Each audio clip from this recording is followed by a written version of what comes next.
सुप्रभात प्यारे बच्चों। 7th क्लास आज आपकी कार्यपत्रक 18 आई है। दिनांक है 17/11/2020। बेटा आप देखेंगे ये कार्यपत्रक पहले भी आ चुका है। बसंत से पाठ पापा खो गए, इसको हमने एक भाग पहले कर चुके हैं। आइए पढ़ते हैं इसका और आगे का भाग संवाद के रूप में।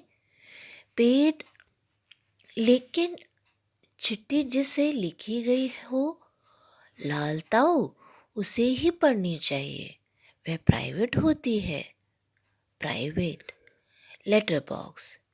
मैं कहाँ किसी की चिट्ठियाँ पास रख लेता हूँ, जिसकी होती है उसे मिला ही देता हूँ। किसी की गुप्त बातें मैं कब बाहर निकालने देता हूँ, वह मुझ तक ही रहती है, इसलिए तो मुझे अपना महत्व लगता है। आदमी। मैं बच्चे उठाने वाला हूँ, दूसरा कोई काम करने की मेरी इच्छा नहीं होती। अभी थोड़ी देर पहले एक घर से यह लड़की उठाई है। मैंने गहरी नींद सो रही थी, अब तक उठी नहीं है, उठेगी भी नहीं। मैंने इसे थोड़ी सी बेहोशी की दवा मिलाई है। अब मुझे लगी है भूख, दिन भर कुछ खाने का वक्त ही नहीं मिला। पेट में जैसे चूहे दौड़ रहे हो।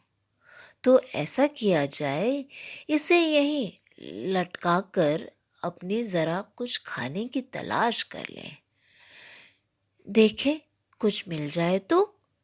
इतनी रात गए, यह इस वक्त अब किसी का आना मुमकिन नहीं लगता।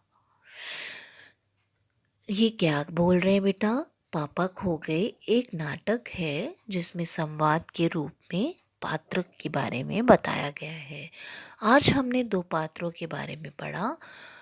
लेटर बॉक्स, जिसको क्या कहते हैं, लाल ताऊ, और आदमी जो चोरी कर कर बच्ची को उठा लाया था। नीचे देखेंगे आप प्रश्न दिए हैं बच्चों। यह लाल ताऊ किसको कहा है और क्यों? लाल ताऊ लेटर बॉक्स को कहा है क्योंकि वो क्या होता है बेटा, रंग में लाल होता है।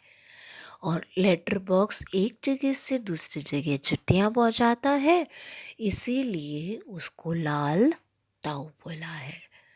ताऊ बड़ा होता है ना, इसीलिए बेटो वो बड़ा होने के कारण लाल ताऊ बोला है, क्योंकि वो रंग में लाल रंग का होता है और बड़ा होता है, इसीलिए उसको लाल ताऊ बोला है। संवाद को पढ़कर आपको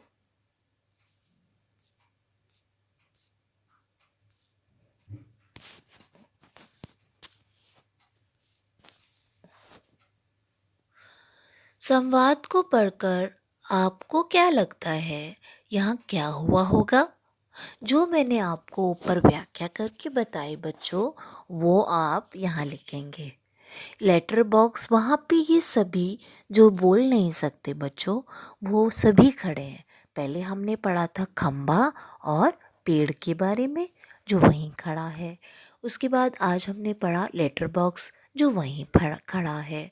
तो इसीलिए वहाँ पे कौन आ जाता है इन सभी पात्रों के बीच में? ये निर्जीव हैं बच्चों, ये सजीव नहीं है, ये निर्जीव है, लेकिन पात्र बताए हुए हैं, इसीलिए हमको उनके बारे में वो बता रहे हैं। अब यहाँ देखो बच्चों, वो आदमी क्या करता है, एक बच्ची को उठा के ले आता है, तो कौन देख लेता है? लेटर बॉक्स देख लेता है। तो वहाँ जो निर्जीव पात्र हैं वो देख लेते हैं। तो नीचे आप वही बताएंगे कि संवाद पढ़कर आपको क्या लगता है, यहाँ क्या हुआ होगा। बच्चे उठाने वाले आदमी ने लड़की को कहाँ से उठाया था? सोते हुए उठाया था। कहाँ से उठाया था बच्चों? घर से। वो लेटी हुई थी और गहरी नींद में थी। एक घर से उसने उस लड़की को उठा लिया था।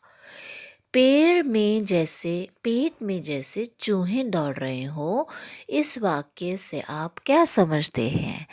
कि कि वो बहुत ज़्यादा भूखा था और उसकी वजह से वो अपनी भूख बर्दाश्त नहीं कर पा रहा था। इसीलिए उस आदमी ने क्या कहा? पेट में जैसे चूहे दौड़ रहे हों। जब तेज़ भूख लगती है तो हम ऐसे ही कहते हैं ना। तो यहाँ पे ये वाक्य दर्शाता है कि उस व्यक्ति को बहुत तेज़ भूख लग रही थी। ये आप प्रश्न ऊपर से जो गद्यांश मैंने समझाया बच्चों, उसमें से करेंगे। दूसरा सबसे इम्पोर्टेंट बात बच्चों, आप लोग सभी अपना ध्यान रखेंगे, हाथों को बार बार धोएंगे, सैनिटाइज़र का प्रयोग करेंगे और अगर कहीं बाहर जाते हैं तो मास्क के बिना नहीं निकलेंगे। ये छोटी छोटी बातें हैं बच्चों, ये हम ध्यान रखेंगे। कुछ एक बात ये भी है बच्चों, आप लोग ठंडा खाना नहीं खाइए, गर्म ही खाना खाइए। कोशिश कीजिए गर्म ही पानी पीजिए, क्योंकि सर्दियाँ भी आ गई है तो इससे बचाव हमारा ही कर्तव्य है बच्चों। अपना ध्यान रखिए और अपने स्वास्थ्य का भी।